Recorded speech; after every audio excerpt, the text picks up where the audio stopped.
I had a best girlfriend at the age of 12 and a half or 13. Her name was Rosemary. My name is Rosemary. So we were known as Row and Row. And I had a first love then, and my first love was rock and roll.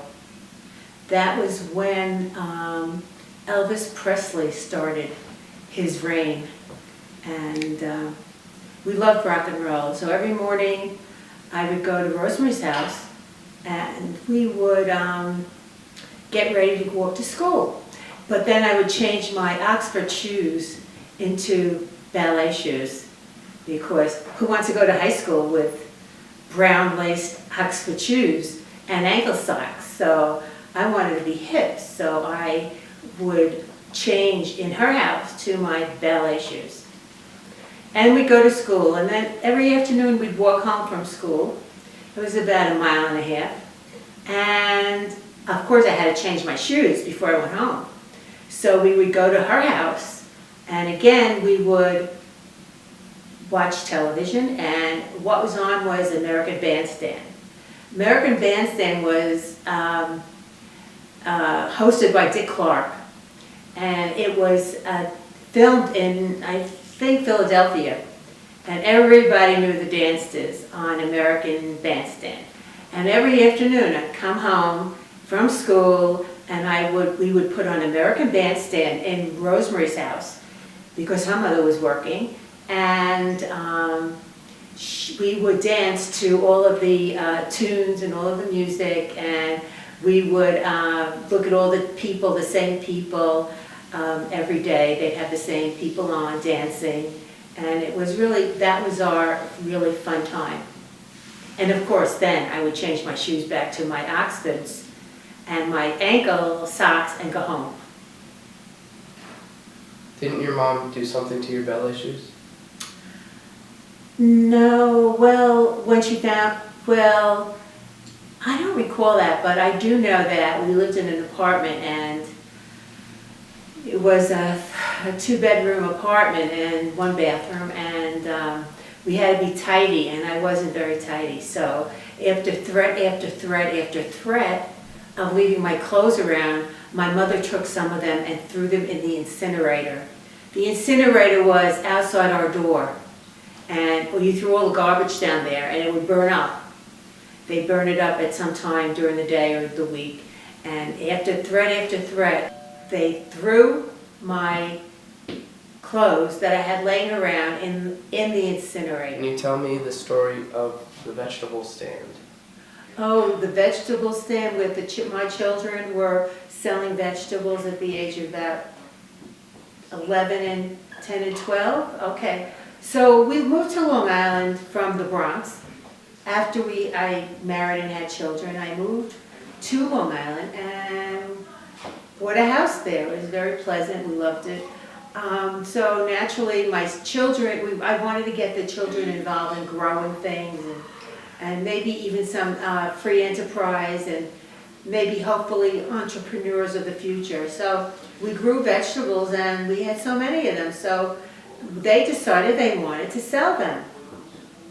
So we made a vegetable stand, and we went up the block, and we went to where there was some activity in the town, because we lived off of a town, a small town in Long Island.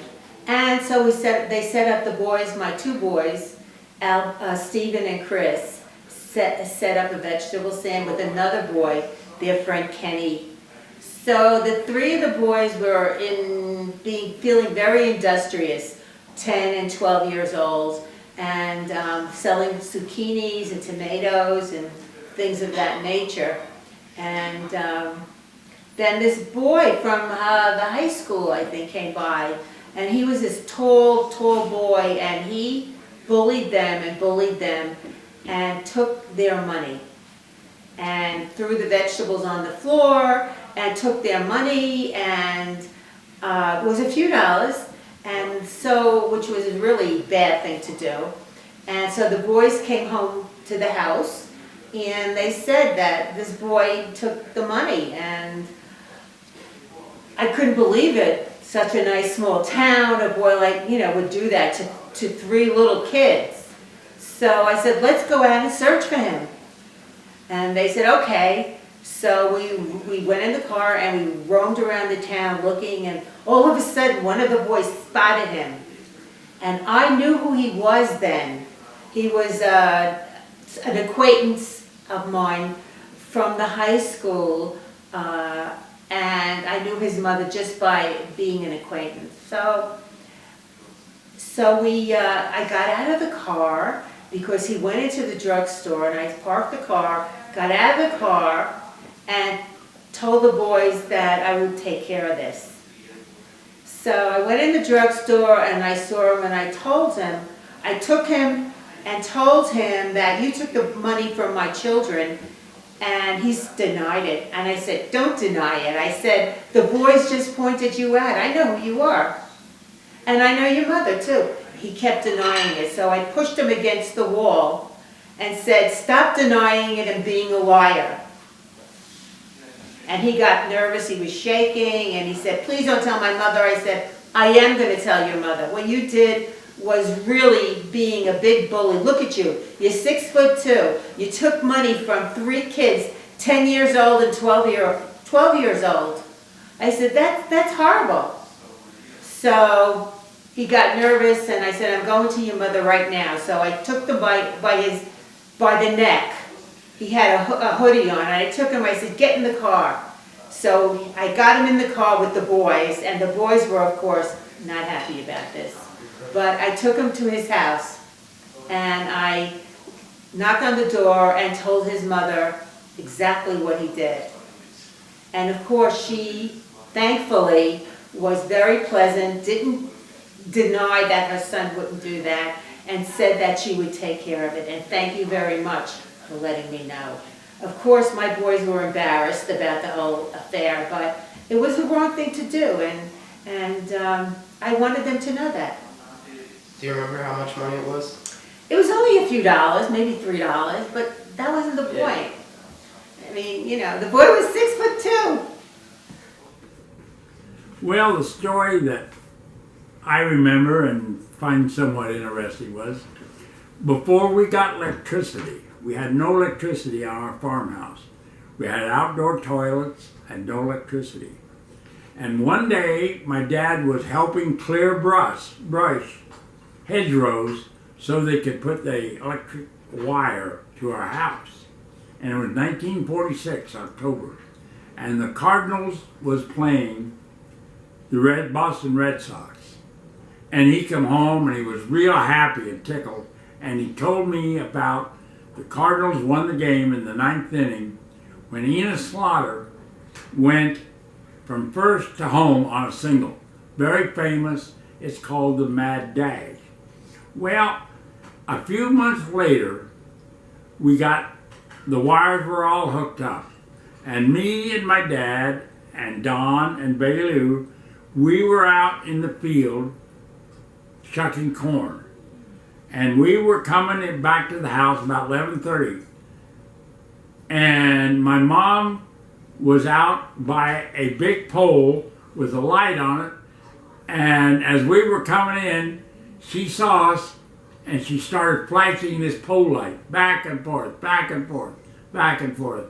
And we knew we had electricity. And I remember that. It was a happy day for us. In our family, sports was really, really important. My dad played basketball, and he was really good. And he used to tell me stories about his team. And then Don, my brother, was a pretty good athlete, a pretty good basketball player. But he had to go to World War II and join the Navy. And then my sister became a really good girls basketball player. She was good in high school.